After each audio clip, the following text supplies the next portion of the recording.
Hey everyone, we are going to talk about hip injuries. That's one of the most common things that I see. Hip pain a lot of the time that originates in the front. It may kind of travel back to the back, but a lot of times it's like doing one of these. As you can probably imagine, lots of leaping, jumping, things like that requires a lot of movement coming from that hip. One thing that I hear a lot is they feel like their hip snaps, like they have a snapping in their hip going from movements from flexion down, right? So what we're going to do is really put a load on your main hip flexor in isolation, okay? So there's a number of ways we can do this. I have this foam roller behind me so that I can keep my back nice and flat. We're going to sit on the ground.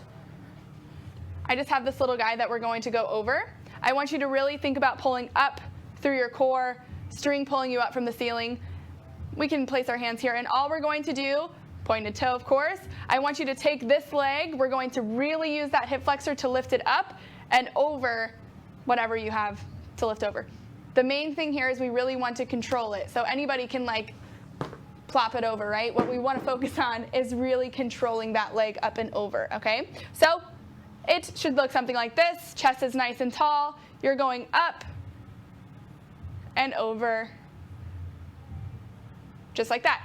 If you want it more challenging, you can move this out. You can start to go further into your further ranges of motion. Always good to train those end ranges of motion. If you have any questions about this video, let me know.